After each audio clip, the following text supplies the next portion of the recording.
or streaming. Merry Christmas, Happy Holidays, everybody. I know we're a few days early, but That's a we gotta cool get in the holiday sweatshirt. spirit now, man. I like the color. Thanks, I Brody. like Appreciate it. the How we doing green, today, the guys? aqua How we green doing? and the red contrast. You know, a little Christmas vibe. You know. Do you guys see me? We probably have a couple of. Can we see you? Yeah. Yeah.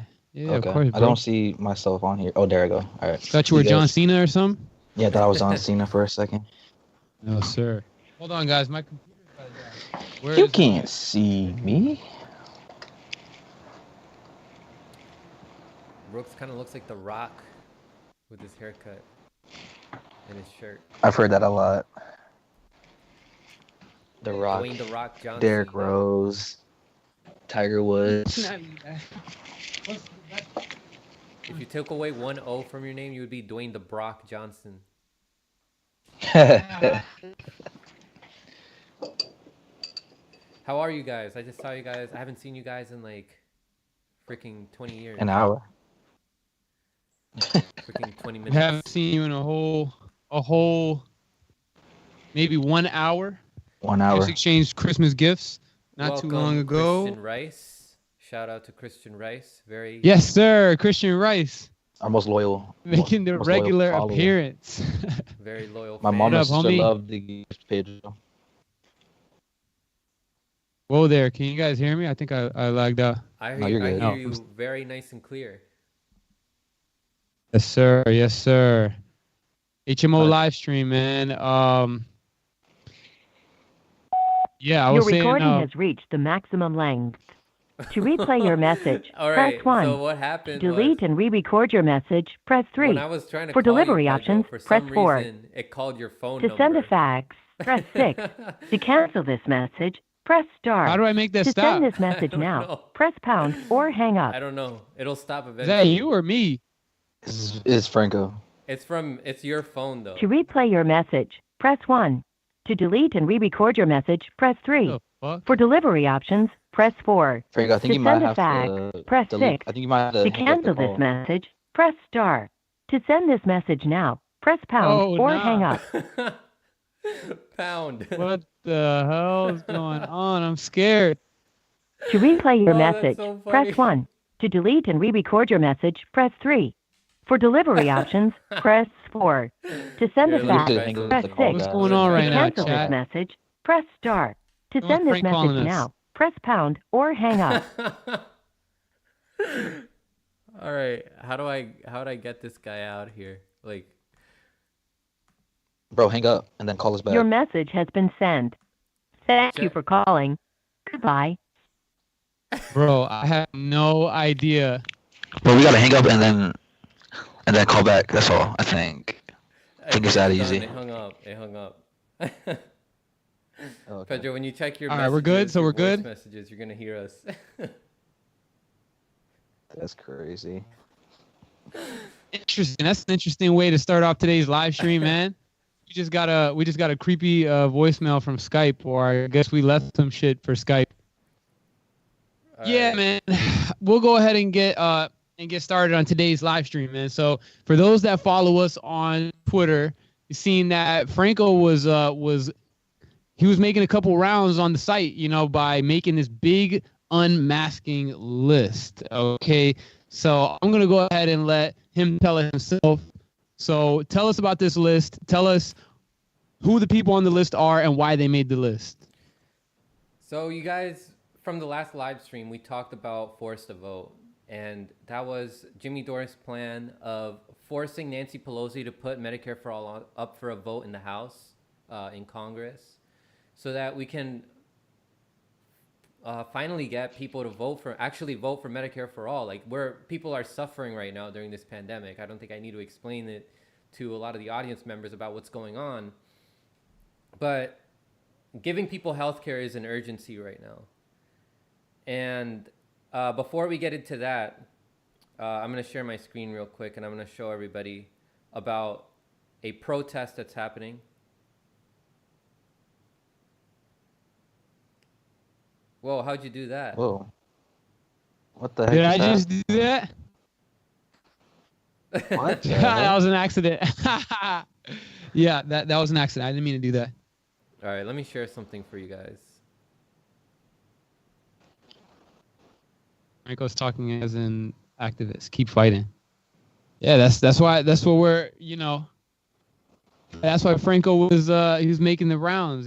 Talking to getting under the skin of a whole bunch of people out there with a lot of influence. Hell yeah, bro. There are a lot of people upset with you. Mm-hmm. All right, can you guys see that? You guys can see that on the screen. So, I talked about on my channel, and it's also up on HMO on this channel, a video explaining how AOC was dodging this strategy. She doesn't want to pressure Nancy Pelosi, and Justin Jackson called her out, and Justin Jackson was schooling her. He wasn't letting her get away with the bullshit excuses she was coming up with. Justin Jackson from the Chargers player. The thing I have up here on the screen is my buddy Jackson Hinkle, who has a YouTube channel. He is organizing a protest in January 3rd and 4th in DC so that we can do a sit-in outside of AOC's congressional office, so we can pressure her so that she can withhold her vote from voting for Nancy Pelosi as Speaker in the House. Who's organizing that? Jackson Hinkle. Shout out to Jackson Hinkle. Jackson Hinkle. Subscribe to his channel. He is a political commentator just like myself. He is a populist leftist. I guess I would fall into that category as well. So he said that he agrees with Jimmy Dore. Progressives need to withhold their support for Nancy Pelosi as Speaker until she gives a Medicare for All vote. Who will join me in a sit-in outside of the DC office of AOC on January 3rd and 4th to demand that they negotiate a Medicare for All vote? Sign up here. So this is also happening around the same time as the Action for Assange protests to protect Julian Assange from getting extradited into the United States. That's a whole nother issue. For more information on that, you can check out my channel where we interview some Assange activists. But I will go ahead and drop that link down for you guys about the sit-ins outside of AOC's office so you guys can join us. Please join us, because Medicare for All, giving everybody health care right now during a pandemic, is an urgency. Right? Yeah, so I got a question I wanted to ask you though, bro. Go ahead. I'm hearing a lot more about Jimmy Dore and about AOC than I've heard about Medicare for All. Why is Jimmy Dore been such a topic of discussion instead of what's actually being suggested? So that's a great question, Pedro. Why is that happening? It should be about the strategy, right? But for a long time, people have been having beef with Jimmy Dore because Jimmy Dore, when he covers issues, he looks at things more objectively than they do. A lot of these other bigger channels have what people call Trump derangement syndrome. They think that the best way to achieve success is through incrementalism by voting for Democrats, even though they're paid off by the same people that pay off the Republicans. And what they were doing for the past 4 years is just attacking Trump wherever they could, even when some of the attacks were not based on any evidence. Like, there are legit ways that you can attack Trump. Hold on. Can I interrupt you for 1 second? Yeah. Can you take us out of that view? We're like on the jungle step view again. I don't know how to get out of there. I don't know how that happened. Put it on. I think you might have hit together mode. Hit grid view. Mine's on grid view right now too. Yeah, put it on grid view. That looks so funny. Because it looks like we're all like chilling at the zoo, sitting on the steps. Yeah. There we go. All right. Oh man, that's a lot of funny stuff going on here. What's up, Bruno Silva? All right, so where were we? Bruno Silva's upstairs. Why is it about Jimmy Dore? That's what we're trying to figure out.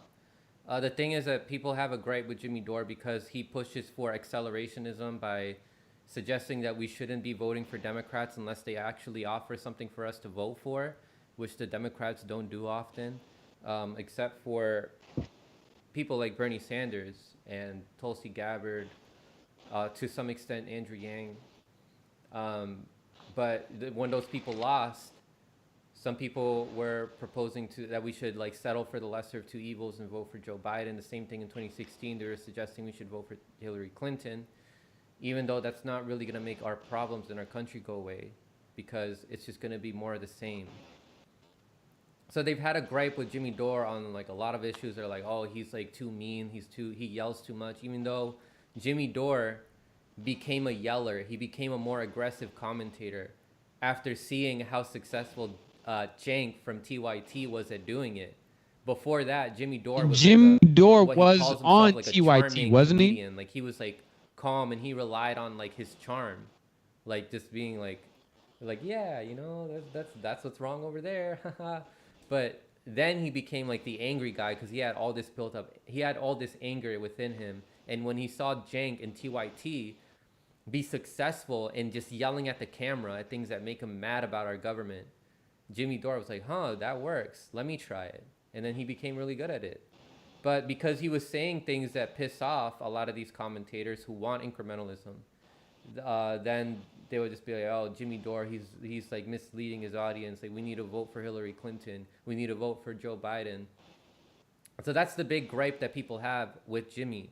And a lot of them got mad that Jimmy Dore was building up a lot of success in his independent channel, away from TYT. Like, there's a bunch of commentators who Jimmy Dore was surpassing, and they got So he was part of TYT back in the day, yeah. He was a part of them, yeah. He quit in 2019. There was a lot of, like, you could tell, like, it felt like two different worlds, what you were getting from when Jimmy Dore was commentating on TYT compared to the other commentators. Another thing like that we got that's when you started getting hip to with my guests was that TYT and others like them, they buy into a lot of mainstream media narratives that are debunked by journalists who are on the ground, like the Gray Zone, like Mint Press News, like The Last American Vagabond. They like TYT repeats a lot of that stuff. They don't go in depth they don't go into enough depth with their research. And that's what people found that's why people found Jimmy Dore appealing. So that's what it is. It's a jealousy thing. What were you saying, Brooks? I was just saying, what was I saying? Damn.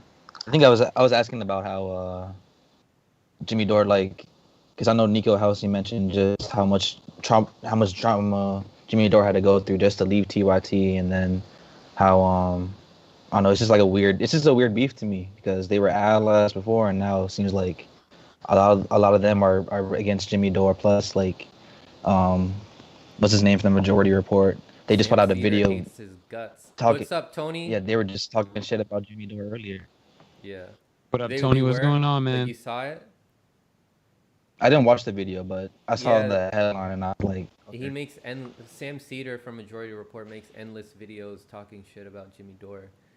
Yeah, great to have you here, so Tony. Tony's from my Discord. He's also he's also been subscribed to HMO and Frank Analysis for a while. Thanks for stopping by, man.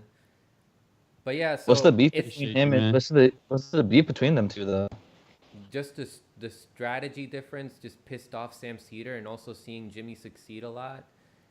Both of them coming out of entertainment. Like, Jimmy Dore had specials on Comedy Central. Sam Cedar, he was in some Hollywood movies. He's in Bob's Burgers. And seeing Jimmy succeed like that makes him feel jealous.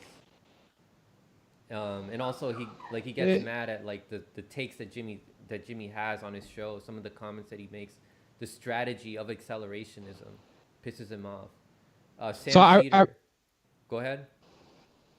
Now, I was just going to say, like, I really wanted to, like, break down here this list that you got going on here. So it's the mask off. This is the tweet. The mask off list of neo-libs pretending to be progressive. And he starts with Anna Kasparian of TYT, Benjamin P. Dixon, Sam Cedar, the guy you just mentioned on Bob's Burgers, Emma Vigilin, I don't know if I'm pronouncing that right, Jamie Elizabeth, Real Tim Black from PG County, Nomiki Kunst, gotta mention that, huh? The Senk guy that we were mentioning TYT as well, David Sirota, Hassan Dahan, Deepak Man, Jacobin Mag, and the Fraud Squad. AOC, play on the words there because they call themselves the Squad. AOC, Ilian, Rashad Taliba, and Ayanna Presley. So first, before we break down who got on this list and why they got on this list, explain to us what is a neoliberal.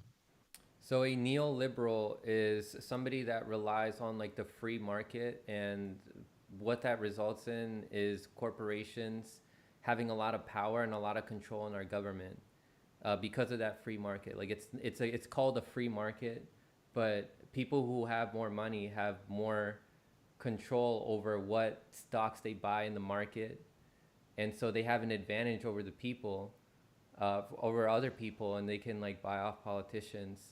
So that they can install policies that benefit them. And for a better summary of that, if you want to go into more depth about what neoliberalism is, there's a video called "This is Neoliberalism." It's a video series that goes into the history of all that, the like theory and economics of all that, by Barack Apocalypse. I don't know if I'm pronouncing the channel right, but it's an excellent video series. You'll learn a lot from it. So the strategy that these people are using, like they've become an obstacle right now because they let their egos get in the way. Some of them agreed with Jimmy's plan, and they're saying, "Oh, yeah, this is a good idea, but let's not forget who Jimmy Dore is. He makes a sport out of going after AOC, even though Jimmy Dore goes after AOC whenever she's slacking and she's not actually fighting for us." That needs to be called out, but it pisses off the TYT folks because they don't do in-depth research. They don't see that AOC is not actually fighting for us. And so there's other people on that list that disagree with Jimmy's plan who have been also attacking his character. And I didn't add anybody on there who disagrees with Jimmy Dore, but has been being nice about it. Like there's people out there who do disagree in the strategy, but they're not out there attacking Jimmy's character, saying that we shouldn't trust him. Jimmy Dore is somebody who like we can criticize him. There are legit ways that we can criticize him. If you want to know, just look at my Discord to see like what Jimmy Dore has been like lacking in some of his videos. But this issue right here. What would you say are some of the things that Jimmy Dore could improve on? The things that are fair criticism. Exactly. Yeah. But these people. I'm asking you, like, what would you say is like fair criticism of Jimmy Dore? Policy because he gets too distracted sometimes in talking about, oh, Democrats are doing this wrong, doing this wrong. But I understand it because these are things that are not obvious to people on the left. He also doesn't go enough into depth with our civil liberties. He goes into like surface level topics about things like Julian Assange. He doesn't go into that much depth about it. He doesn't bring on activists or journalists who have done in-depth research about the Assange hearing and like what's been going on with him and WikiLeaks. So those are things that he can improve on. Those are things that we can criticize him on. But that's not what these people are doing. Instead, they say that Jimmy Dore is too mean to AOC and that he's attacking our politicians who are progressive, even though what he's doing is he's pushing them to actually fight for us. Like, we're in an emergency right now, and he does care about Medicare for all. He wants everybody who's suffering to have health care. And he also has gone through an experience where he's been denied being taken care of in the hospital, like his insurance denied him care. It's something that's actually like personal to him. He meets people who are on the ground. He grew up poor, unlike a lot of people in TYT who grew up in like who had a rich suburban life. It's difficult for them to understand the struggles of the people. And one of the things that Jimmy said in his latest video to Jank is like, because Jank right now is telling Jimmy Dore to wait for a better strategy.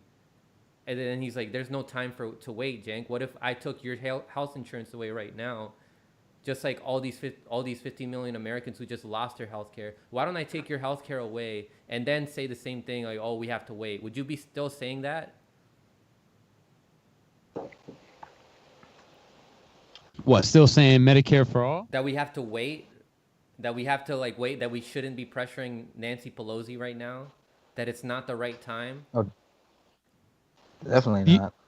Yeah, the argument I see a lot though is that for AOC to, I think so. The whole thing is that they're saying AOC should withhold her vote for Nancy Pelosi until she puts up Medicare for all for a vote. Is that accurate?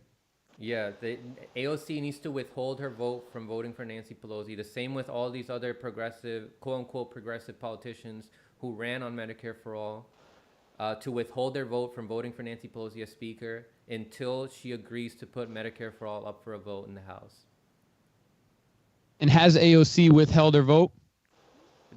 They haven't. It hasn't been put on the floor yet, so they haven't like gotten together to place their votes yet. But she's saying, like, she's making excuses about how she can't do that she can't withhold her vote. And the funny thing about that too is the fact that she's talking about she's doing stuff behind the scenes and trying to fight for a committee seat, and then she ended up losing that committee seat to somebody else who pressured That's right. Pelosi. That's right, Brooks. She was saying, "Oh, we need to build more committee seats and blah blah blah, so that way we can pressure her later on." But that excuse doesn't work because she lost her committee seat. She lost her committee seat, and instead, another Democrat, Kathleen Rice, who's a corporatist, who was actually like saying she was going to withhold her vote for other reasons, she got the committee seat. So she's getting the nicest way I can say it is AOC is getting cuckolded. So what's the plan for after that? So the vote is withheld by AOC or by the other people that you mentioned on that list. I guess we could stick mainly to AOC on that. What's the plan moving forward after that? She withholds the vote, and then what? If she withholds her vote, then we know that she's actually fighting for the people. If she withholds the vote. Withholds the vote, and then we see that public pressure works, just like we've seen it work throughout history. And then we see along the lines. What's up? I was gonna say, and then we see like who actually is an enemy of Medicare for all and the people too, if they decide to vote for Medicare for all. We'll see who's a careerist climber and who's actually genuinely fighting for us. And the thing is, when she was running for Congress, she was saying it doesn't matter if you're a one-term congressperson. What matters is how much you do. You can accomplish like 10 years worth of like what a congressperson could do, passing policies that are progressive, or at least fighting for these policies. You can achieve that in one term. Like, it doesn't matter. At least you went down fighting. Wouldn't public pressure be more organizing in the streets, though? Like doing something like how you mentioned that there was something being planned to be basically on AOC's office step. Exactly, that's what we're doing. But also educating the masses is a part of public pressure. Like calling her up, just like explain that a little bit. The other day, that's public pressure. People have been calling her up absolutely at its finest. So explain a little bit more about that AOC thing that you. Mm-hmm.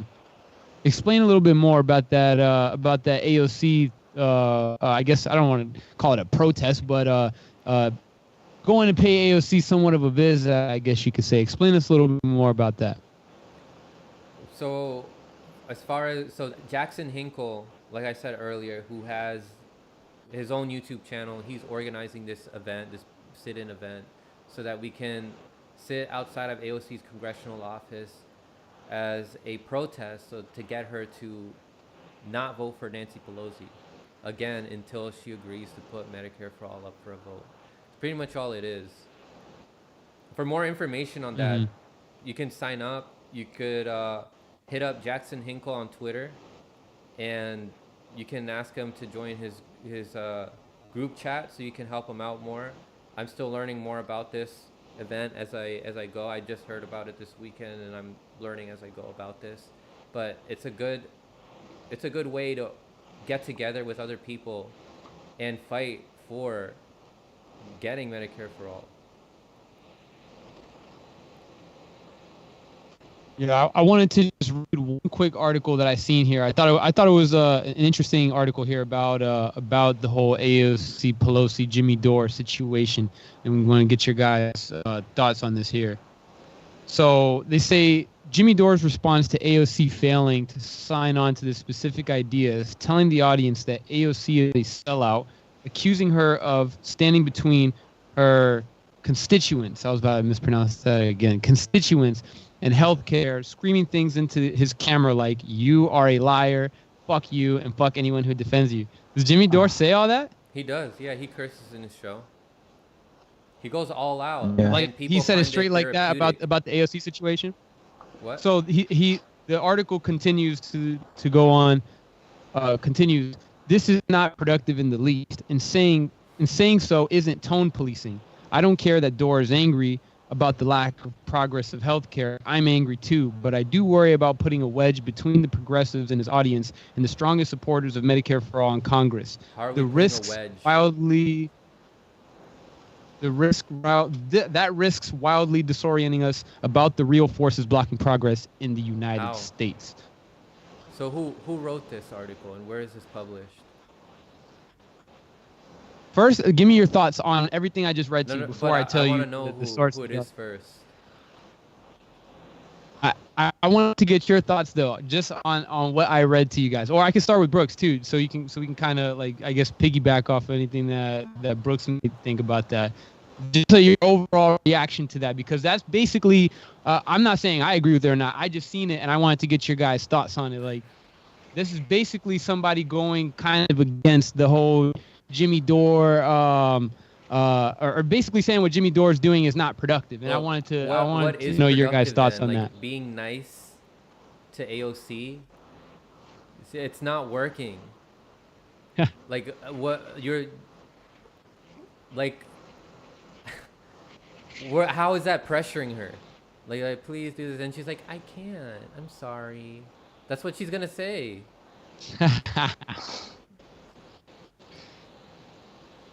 Yeah, She I has gotta to feel agree. the I mean, pressure. yeah, you can't keep being nice to these people. Like, not to be. I mean, basically, you gotta bully them. You gotta make them feel like they had to do their job. I mean, we don't vote these people in to do the bidding of other people. You're working for us, and you don't work for Nancy Pelosi and the DNC. You work for the people. So stop acting like that. Stop being scared. Because I know from everything I've seen about her and everything that we discussed about her before, like this is someone who's lost their teeth and is afraid to fight, and that's not why you should be in office. Like, Damn. do the right thing. Stop being scared.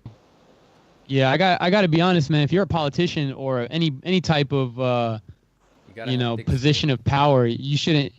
You got to have thick skin. You got to be able to handle those blows. But I guess now that I got your thoughts on it, before I saw this article like last night or like the other day, and now I actually before the live stream I see this source is actually one of the ones that you listed on your tweet. I Okay, didn't so it's even from realize that Jacobin until Magazine. after. Who wrote it though? Was it Exactly. Ben Burgess? That's it. That's that. Ding, ding, ding. You got it. Yeah, Ben. I saw Ben Burgess share that. And by the way, you guys know who he is, right? Nah, enlighten us. Who is that? Ben Burgess. He's nice. I met him. He debated Dennis Potvin, and I moderated it. Yeah, he's a nice guy, but Oh, I remember that. yeah, but that's not gonna work. Like for the reasons we were just stating, like being nice to her, it doesn't give You her say the that's a weak pressure. argument that he was making. It's not gonna get her the pressure that she needs in order to get her to withhold her vote. If she's just gonna be like, I'm sorry, I can't. Like, I need to get these committee seats. Like, if you want to know who isn't for Medicare for all, just look at who co-signed it. But that thing is, if you look at who co-signed it, that doesn't tell you whether they would vote for it when the time comes. Like when it actually comes down to it, will they actually vote for it? Because look, here's an example. Kamala Harris and Cory Booker were originally signed on to Bernie's Medicare for all bill, and then they backed out of it after they they were running for president in the middle of the primary. Yeah, so I guess in sports terms, I guess to equate it to sports, it's like a verbal agreement versus actually a verbal agreement is nothing like signing a contract. It's completely different. You know, they'll say the right things, but 100%. when it comes down to putting ink on the paper, it's not quite the same thing. So I guess it was interesting, man. It was a really crazy influx of traffic that ended up happening on that tweet because it started with Anna Kasparian, where she kind of came at you and her She just being put on a that GIF. list. And I completely agree with what you were saying. The fact that the only reason these people are even replying to you in the first place is because of some type of wanting to prove their worth or their I don't know, their power, their clout. I don't know what they were trying to prove, but they they're were trying to strong insecure. arm in some sense. The thing is, like, they can't hide under like the excuse of, oh, but there's Trump. They can't hide under that anymore. Yeah, They he's gonna can't be hide out of the behind Bernie office Sanders because he's in not a gonna run for couple president weeks. anymore. Like we're gonna wait for Bernie. They can't hide under that anymore. Tulsi stepping out of Congress, they can't demonize her anymore. So, a lot of their bullshit. And why do they continue to even do that anyway? What's up? Why do they even continue to? Why do they even continue to demonize Tulsi anyway? Because I know that's a lot of the rhetoric is the fact that she's a quote unquote right wing Democrat and she's That's what she's they say, but transphobic and all these other things. Yeah, I've seen that too. What is that all let me about? fix this. Let me fix my mic. Oh man, that was like a whole headache. I apologize for my mic being low. I always freaking forget to turn it up. So what was They it go about after that her because they buy transphobic into sports a lot bill of the with Tulsi mainstream Gabbard? media smears against Tulsi Gabbard. But even though those smears by the mainstream media get debunked, and that's one of the big problems with TYT is they buy into a lot of what the mainstream media says. And actually, they are by definition corporate news because they take corporate money. They take money from Hillary Clinton surrogates and millionaires. Could that be affecting the way that they present the news? Just be conscious about who they receive money while you're watching them.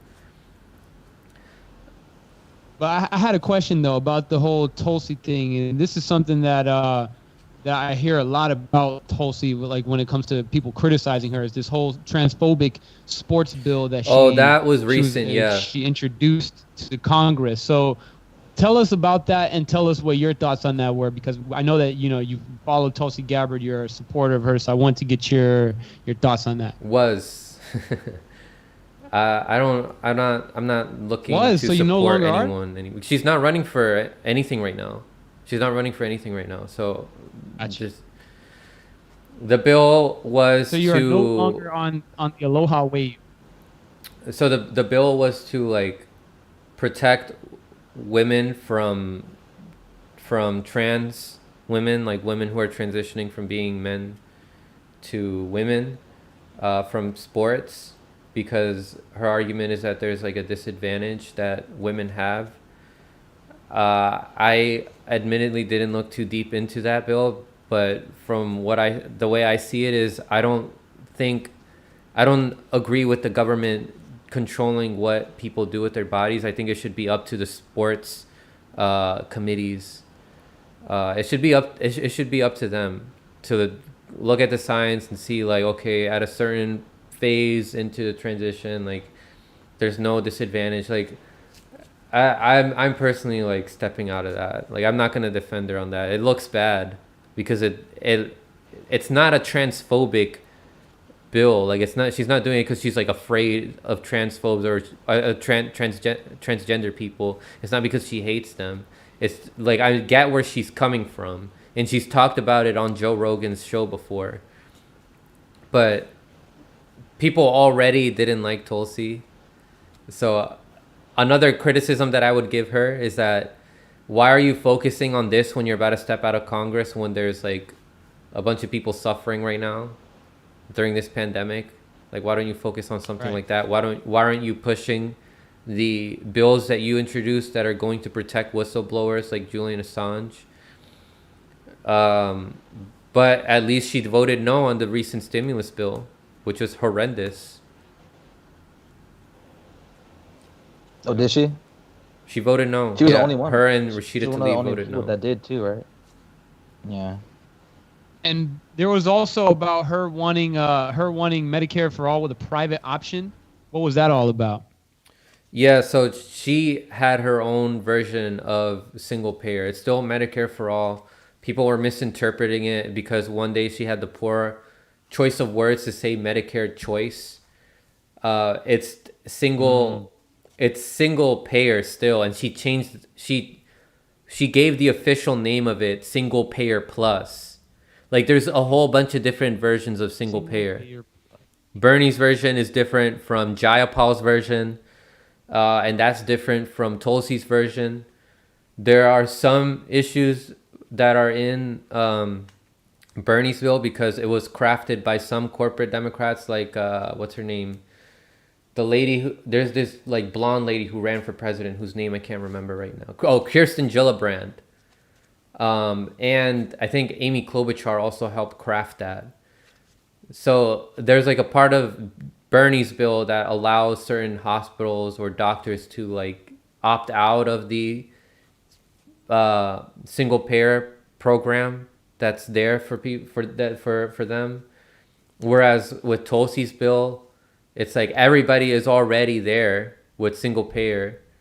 There's no way to opt out of it, unless and people have a choice. Like if they want like more advanced care, they can pay for insurance for that.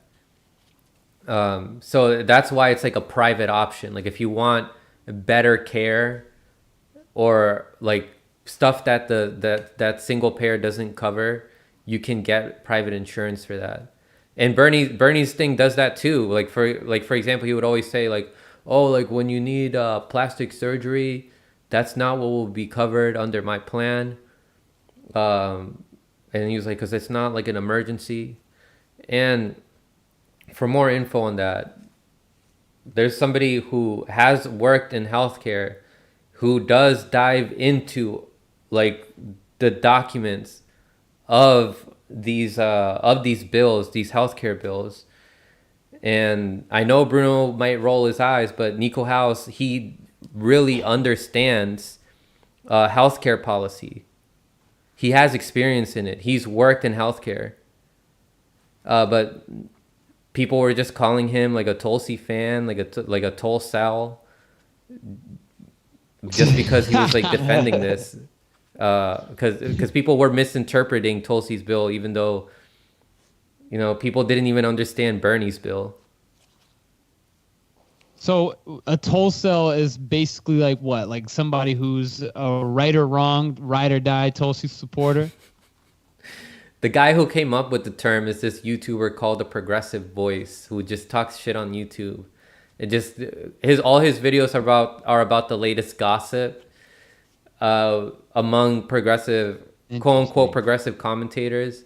And he coined the term Tulsel because he said the only reason why people support Tulsi is because they're attracted to her. And so he combined the term incel, which is like voluntarily celibate, and Tulsi, and he called them Tulsels. Oh my God. Gotta love the creativity though, man. And which is kind of sexist if you think about it. Like you can't like Tulsi Gabbard for her policies. Everyone just has to be a Tulsel. Yeah, you know how the internet is, man. You know how the internet can they can be a bit unforgiving. But I wanted to ask this, man. So I was reading. I was really trying to see as many of these replies as I could, you know, to the original tweet. You know, some people got their panties in a bunch. Other people were, I guess, looking to debate. One of the things that I would see constantly come up were people accusing you of left-wing gatekeeping. So explain to us what you think they meant by that, and what your response to somebody saying that you are left-wing gatekeeping is. That's like saying, oh, these are the real leftists and these aren't. What I was doing is bringing to people's awareness about who is freaking helping the neoliberals, and who some of them actually behave like neoliberals in the practices that they do in their life and their ideology. They just don't know it. For example, Cenk Uygur of the Young Turks, he takes corporate money just like a neoliberal does. He campaigns and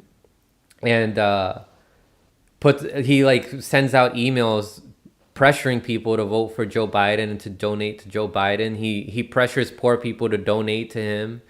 Jimmy Dore doesn't do that. People donate to him, but he's not begging for them like TYT does. And then TYT doesn't even deliver.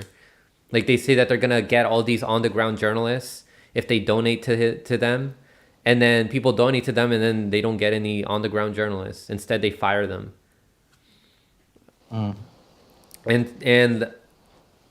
so that was the thing. Like you see the masks are off. You see who's in it for their egos because they're attacking Jimmy, and so they're an obstacle for achieving progress in this country. Just because they're not letting their ego go. And so that's why I added them onto the list. And also, a lot of them take corporate money. A lot of them have promoted imperialism, like for U.S. to go into wars with other countries for quote-unquote peace, even though every time the U.S. intervenes in another country, they end up worse. And then we install puppets that are going to privatize their natural resources. Anna Kasparian is a grand example of that. Anna Kasparian was interviewing war criminals, and she was giving them softball interviews, and she was like, oh, it's an honor to be interviewing you. Meanwhile, these are people with histories of starving children in other countries and saying that it was worth it. Like children in Iraq, people who, like these individuals have starved people in South America, Latin America, install violent coups there, and she's giving them softball interviews and saying how it's important for NATO to be intervening into these countries to quote unquote install peace in these countries. You call that progressive?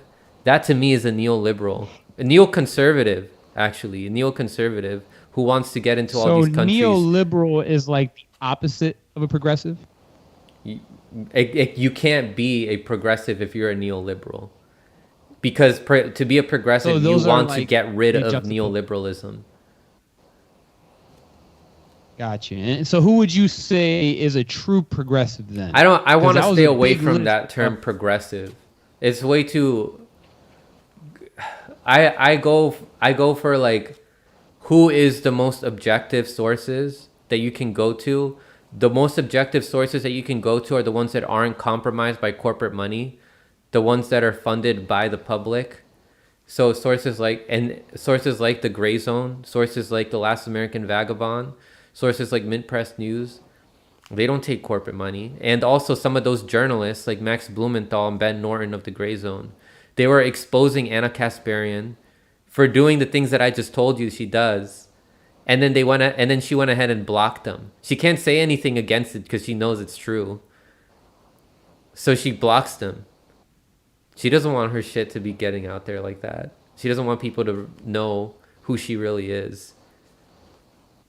Yeah, I saw a funny video of Anna Kasparian where she's talking about on TYT how, it's fucked up to point the finger and fat shame people, and then like a year later she's literally pointing her finger and fat shaming albeit Alex Jones but still pointing her finger get and off fat the stage, you that man. Fat fuck. Get off the stage, you fat F. Yeah, I thought that was it's always funny, seeing that happen, and then the Curb Your music come on right after. Even when I liked TYT, I always thought that she was too like dramatic and sometimes unbearable and hypocritical. And we seen Brooks even tweet back at Tim Black talking about stank analysis. I know. What'd you say, Brooks? He said, "Look at this stink analysis guy. Who is he?" And I said, "I know you can't be from PG County because you can't be joning like that if you're from my city. If you're from that city, hell no." He did not go to middle school in PG County. He did not have to go to war, the lunch tables.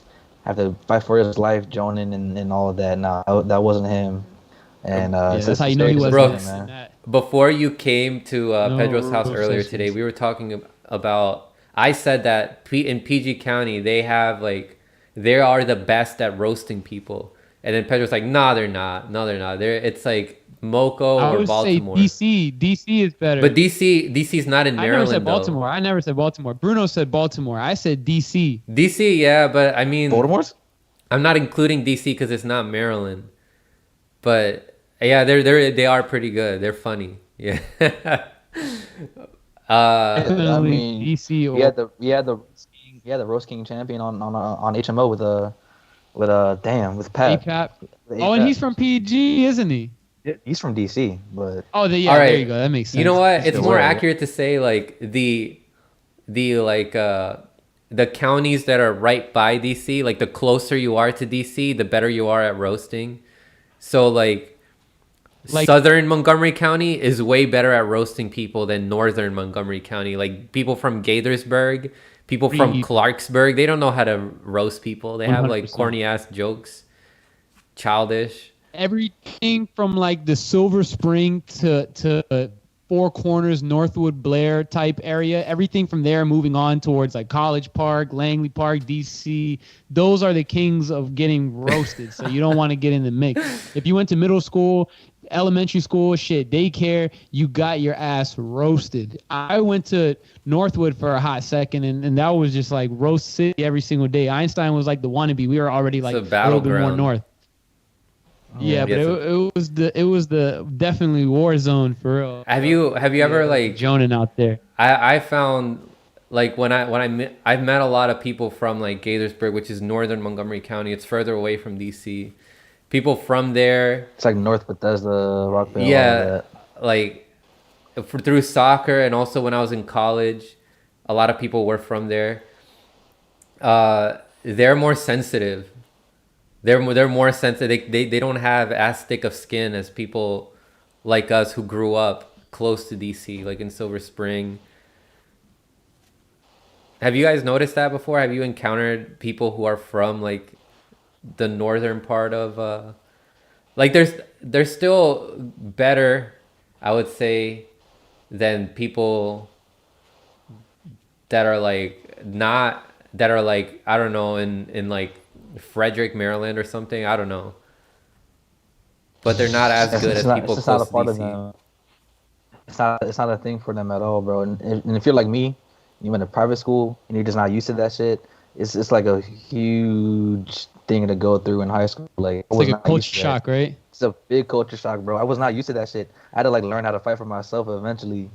Oh my god, Man, it'd be like that that's crazy. sometimes, bro. It do be like that. I was the guy always trying to like steer away from those. When I would see big roast sessions, I just like, haha, but I don't laugh too loud because once you laugh too loud, the one who's getting cooked Exactly. in the roast session is gonna be, what the fuck you laughing? I know you big whatever head ass or da da da head ass, a neck ass, boot ass. They heard all types of every ass attached to every word in the Oxford Dictionary, and I just have to be backing away. I didn't have no roast to give, so I was not trying to get it either. Because if I can't dish it, I'm not taking it either. So fuck that. I'm just watching. Point is, Tim Black put Maryland to shame, put PG County to shame, calling our man Frank analysis stank analysis. Worst So- thing I ever heard. He's not the only one. We seen him say stank analysis. We seen Sank. He's calling him. He just said it was call him a ridiculous. moron or No, Anna call him a moron, or Tim something Black like that. called And me a then moron. Tim Black, same dude. Never mind. So same dude who said stank analysis called you a Yeah, he moron. called me And then goofy. He got threw so homie- many you insults. got- He's like, who the fuck does this goofy motherfucker think he is? He's like, I'm a neoliberal. Look, man, I'm not gonna lie to you. What's up? I was just gonna say my overall takeaway from this tweet, right? What I thought was this. I was like, okay, so he tagged all these people, right? And he got the attention of a lot of them. But I think I already asked it earlier. Now what? What is step B? You know, what comes? What is like the follow up for something like that? You know, now you have in this tweet say you've said that you've unmasked these people. So what is the next step from that? Or is that just I we wasn't leave that thinking about there that. just for everyone to see? I wasn't like, I've done lists like this before, and I discussed this yesterday on my live stream with my guests, Anthony and Propaganda. Like, I've done this before. I didn't expect them to reply to me, but now that they did, I made video. Like, we went into depth on everybody who replied, and we exposed them. I already made videos about Anna Kasparian and her ties to NATO and all that. But we talked about how TYT scams people. We talk about how Tim Black is all about his brand, and he goes wherever the wind blows. He goes whatever is going to give him more popularity. And this time he just had a miscalculation by going after Jimmy Dore. He thought that was the popular thing to do, but then he started losing subscribers. He started losing followers for that. It was a miscalculation. Then he changed his tune. We went after somebody who claimed to be a communist, and we exposed how she's a misguided communist. We went after people who wanted to be a part of that. There's people who wanted to be part of that club. And we discussed, like, one of them was Canadian, and Propaganda is Canadian. He just explained how that guy when he gives commentary about Canada, he grifts people into voting for the corporatists in Canada. And he doesn't want to prop up the communist parties in Canada who are trying to change the system in Canada, because they're also going through their struggles there too, but it's not as much as the struggles that we're going through here in the States. We got into all of them, and what would you say I'm cutting up means, clips Franco? for each, which will be up in my channel. So the thing is, look, the purpose is to have people be conscious of these people. How genuine are they really? They're focusing more on attacking Jimmy Dore, like I was saying. That's a mask coming off. They're more in it for their ego than actually for the people, for fighting. That's the whole purpose of it, is to show them, show people how these people aren't genuine. Pedro was asking about grifting. People were calling you a grifter and Jimmy Dore a grifter and all that. Break that down for us, bro. Break down grifting. They're like, oh, you're grifting. You're trying to destroy the Democratic Party, and you're trying to appeal to right wingers. No, wait. No. First, what is grifting? That's what I'm trying to explain. Like, grifting means you're trying to herd people to like a party. But they're saying that Jimmy Dore is grifting people to the Republican Party because he's making people hate the Democrats so much that they're going to become right-wingers. And they're doing the same thing for me, because people's idea of what a progressive is like the popular commentators on YouTube, like TYT, like people like the Humanist Report, or that's their idea of what a progressive is. And so they call other people who call them out grifters. But these people who call us that, they don't go into depth with the research to see that the real grifters are TYT, who herd people to vote for the Democratic Party that isn't giving them any solutions and are continuously making things worse for us every single day of our lives. So I'm looking here at politicaldictionary.com. It says a grifter is a con artist, someone who obtains money by swindling or tricking others. In politics, the word refers to people who use the political process as a way to enrich themselves. So you're swindling Pedro and tricking Brooks, people? Am I a grifter? Well, that's exactly why I asked the definition, because I can't call you a grifter if it's saying that you're tricking others. Am I tricking people? I mean, am I tricking people? What you're doing is to me, it doesn't seem like you're tricking anybody. It seems like you're saying these list of people, and again, I want to preface it this way. You didn't go out and, unless I misinterpreted you, you didn't say, what I'm saying right here is the law. You're saying your opinion, right? Like, these people, I believe that these people right here, you've been unmasked as neoliberal. Well, I mean, objectively, they're focusing their energy on attacking Jimmy over fighting for Medicare for all. That was the whole point of my list. And also how they have been grifting people. I just told you how TYT begs for money from poor people, and then they're not in it to fight. Like, what have they done? They take money from corporations and then tell people to vote for the Democrats. They don't look into the systemic problems of our country, how election integrity is a problem. And Bernie got cheated out in 2016. He got cheated out in 2020 as well. They don't tell. They're just like, oh, dang it, Bernie lost. We have to vote for Hillary Clinton now. We have to vote for Joe Biden now. What a shame. We'll do it next time. We'll do it next time. And then during that time that we're waiting, things get progressively worse in our country. We get more poor people. We get more people who lose their health insurance. We get more sick people. That to me is a grift. They don't use their money to organize movements. They use their money, like, it seems like, for them. Like, we don't know where that money goes. It seems like it goes for themselves. They say that they're going to get on the ground journalists and then they fire them. Cenk Uyghur's a union buster for his own company at TYT. Like, there was a union there and he busted it up. But yeah, we do still have some other topics. We're gonna go. We're not gonna take too long on the NBA opening night and NBA prediction stuff. We're gonna spend the last like 10-15 minutes just kind of breaking down this NBA stuff. But before we get off of this, so you're I don't think that you're a grifter. All I think is that you are stirring shit up. But there's nothing wrong with that. That's what you want to get people to hear you. You have to stir shit up sometimes, So that's the only thing that I think. I don't think you're a grifter because by the definition of this word, unless you obtain money by swindling or tricking others, then you're not a grifter. I care a lot about the truth. Like I try. It ain't Franco's fault. The hoes are. I try my best to be as objective as I can. Like, these people are partisan. Like, they make excuses for the Democrats when their team does something wrong. They won't admit it. Like, when the Democrats do something wrong, they barely call them out. When the progressives do something wrong, they never criticize them. They don't have 20-minute videos criticizing Bernie Sanders or AOC. Mm-hmm. So yeah, but they're not objective.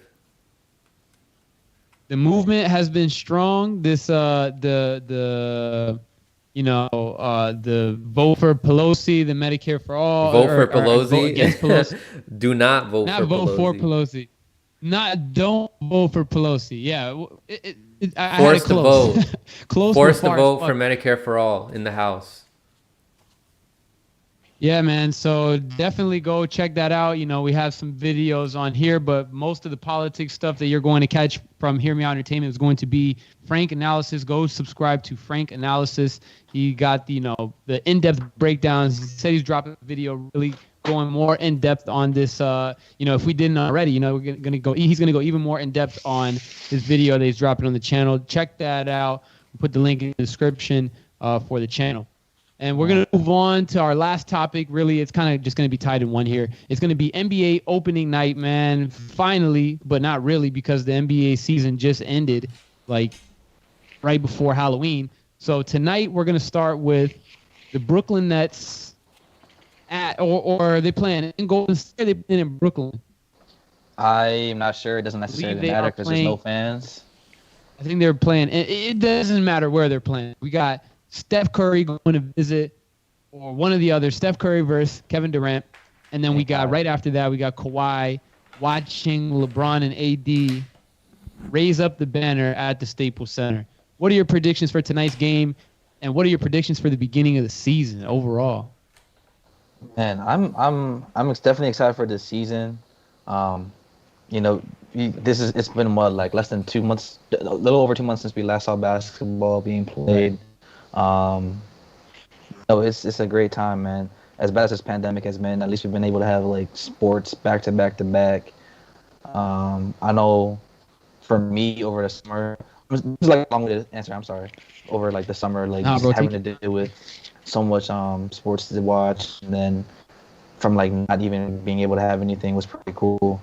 But yeah, I'm excited for the season. I'm excited to see what the Lakers do. I'm definitely excited to see how KD and Kyrie Irving are able to come together because you know how they are. They're both like super. At least Kyrie Irving is a misunderstood, divisive guy. He's just a weirdo, and he wants to be the smartest guy in the room. Sometimes he is, sometimes he isn't. He just tries too hard to be that guy. And it's like I said, it's divisive and it's kind of annoying. You know what I mean? I'm glad he talked last week to the media and he clarified what he meant and all that. I thought it was interesting that he was staging TD Garden before that preseason game. I thought he was doing it because of like just the fact that it was such a weird divorce between those two, and he didn't want to have any that bad energy around him, which I'm sure is a part of it. And it's like wanting to protect his teammates. So why did he do that? He was saying he just wanted to cleanse the area and like, you know, and just help out his teammates with like better energy. That's what I'm gathering from it. Like better energy, like Corona, like he's trying to sanitize, or better energy. Like, it's like a or is it like a spiritual thing? It's a spiritual thing. It's definitely Gotcha. a spiritual thing. And this is someone who's like recently discovering his Native American roots, so that's a part of it too. But yeah, as far as the two games, I'm gonna say Nets over Warriors by like 10 points, and then I see, because normally banner nights don't go too well for the banner winning team, and I see Kawhi and PG-13 unleashing all hell, or to unleash all hell on the Lakers, probably winning. I'll say it's in a close game. I'll say it's like 5-point win for the Clippers. I'll say that. Damn, Brooks, you're going against the Lakers? Yeah, I don't see AD and LeBron playing more than maybe 20 minutes, maybe 25. I don't, because they're gonna wanna hold him back and make sure he's healthy for the long run. That's what I'm saying. That's a good point. I was actually about to go into it, really, you know, thinking how can you bet against LeBron and AD, but you're not really going to be betting against them if they're not playing. But I will say this much: if they play at least the first half, they win this game, because THT is looking like he could be the third of the big three in Los Angeles with the Lakers, man. Not Alex Caruso, not the bald mom. Hell no, man. Are you kidding me? Tony watches talking about AOC and what she done, voted Pelosi back in speaker. Just rewind the stream a little bit and listen to what we were talking about back there. We'll talk more about that one later. But as far as ring night, man, I think the Lakers are going to take this game. I don't think that the Clippers. I think the Clippers are going to be motivated. The fact that they're watching their bigger brothers lift a banner right in front of their face, and it's so fitting, man. The fact that Paul George and Kawhi, not really Kawhi, but actually, yeah, Kawhi, because he did the commercial. They were all so cocky. They deserved to lose in the playoffs, man. And I know good things and bad things happen in the NBA. It's a make or miss league, they always say, but they deserve that shit, man. They were not focused on what they had in front of them in Denver. They ended up losing. I think it's going to happen to them again, where they're probably thinking like, yeah, you know, we're about to jump on these boys. And the next thing you know, THT is going to start cooking. Marc Gasol is going to start cooking. Dennis Schroeder is going to start cooking. I think that they're going to have a complete team game. They got some depth this year. They even took the sixth man of the year away from the Clippers and added them to the Lakers and Montrezl Harrell. And they're a good squad, man. I think that they're better than the Clippers, even not at 100%. If they play at least the first half, if they play the whole game, it's no telling what's going to happen, man. But it's going to be a close one, like you said. I think that they'll take care of them. 5 to 7 point game. As far as the first game, I think that the jitters are going to show for Kyrie and KD playing together for their first game. They're going to be the best team in the East, better than the Bucks, I believe, but they're going to lose this first game against the Warriors. So I'm going to go against you on both of these games. Okay. Warriors will win this game. Steph Curry is going to score at least 45 points. He's been itching to just get himself a bucket. Steph Curry will be the star of opening night, more so than LeBron, Kawhi, AD, KD, anybody. Steph is going to be the player of the night tonight. Remember I said this. Opening night is going to be that way. So are the Nets the biggest enemy to the Lakers? Nah, man. I think that it's in-house still, like in the West. I think it'll probably still be the Clippers to be their best competition. Either them. I want to say Denver because they're a little bit older now. They look like they brought back a lot of the same team, got the same coach, so they could potentially be that team. I don't want to say Houston. So really, it's either the Clippers or the Nets. In the East, it's definitely the Nets because I don't see the Bucks doing anything. They look exactly like how they did last year, unless Giannis comes out and shows he can shoot. Yeah, I think the Lakers are probably going to be their biggest obstacle themselves, just because they're going to have to preserve themselves for health. They're going to want to hold back LeBron and AD. AD has a long history of injuries. LeBron James is going to be 36 this year, so they're going to want to preserve him. Wow. And plus, you got to think about the fact that they're coming off a championship, so more people are probably going to have a bigger ego, and they're going to want to have a bigger involvement. Montrezl is coming in. He may mess it up somehow. I'm not gonna talk bad on the brother, but he might just want to try to do too much, and he might end up hurting the team. So I think the Lakers are their biggest enemy for this coming season. The Nets can definitely come. Yeah. You think Montrezl could ruin chemistry in LA with the Lakers? It's possible. I feel like it's probably more possible that he comes in more motivated to get that stench off of the Clippers stuff. But this is the same guy who voices issues with Kawhi and PG-13, and saying overnight a championship level team when they were playing in January, February, whenever it was, openly just saying yeah, we're not who we think you are. The dude missed basically the whole bubble seeding games, I guess you could call them, and he was terrible in the playoffs. So he has to come in with a lot of motivation. But at the same time, I don't know. I could see something bad happening too. I got to disagree with you there, man. I think Montrezl is actually going to be a great addition because we saw 1 year of Trez, Kawhi, and PG, right? But we never really saw the chemistry there ever. The Lakers already got chemistry. We seen Montrezl be able to come off of the bench and produce, right, to the point where he won Sixth Man of the Year. So you throw him into a team that got chemistry with LeBron James, the smartest basketball player ever. The guy with the highest IQ knows exactly all his teammates' fortes. Did Montrezl not just sign a Clutch Sports too? They're going to fit very well. LeBron is going to get more. It's like, LeBron and Kawhi are getting the same lemon, but LeBron is going to get more lemonade. He's going to make more use of Montrezl Harrell. And I think that he's going to actually be in a great addition along all the other people I mentioned, Schroeder, Gasol, and THT, who recently dropped 30+ in the preseason, cooked up that boy from the Clippers, Luke Kennard, the guy who got himself a $20 million a year contract, and they put the highlight of him getting cooked by a young bull. This guy is like 23 years old. That was a Lakers film room Twitter. Love it. Lakers film room, love them. Shout out to Lakers film room. It's hilarious, bro. Who's your MVP prediction? Hey, man, I'll put my MVP prediction. Believe it or not, I think KD is going to be up there. I think Russell Westbrook has a good chance to be up there because he's in the East this year. Yep. It's between, for me, LeBron is always going to have the numbers and the record for it, but I don't think he's going to win it. You know what I mean? Unless he does something MVP. Crazy. I'm going to say that every year. LeBron's turning 36 next week, so happy early to LeBron. It's about to be 36, bro. That's like 100 in regular people years. It's Stu Goats' birthday next week. And not only is it LeBron James' birthday, but it's the real Goats' birthday, my father's birthday next week. Yes, sir. Yes, sir. Hey, happy birthday to Papa Brooks, man. Happy birthday to your dad, Brooks. Bang. Bang, bang, bang. Yes, sir. Wait. Thank you, guys. Well, but back on this NBA train, man, I gotta be honest with you, man. I think that the Lakers are more equipped to run it. In the MVP race, though, AD and LeBron cancel each other out.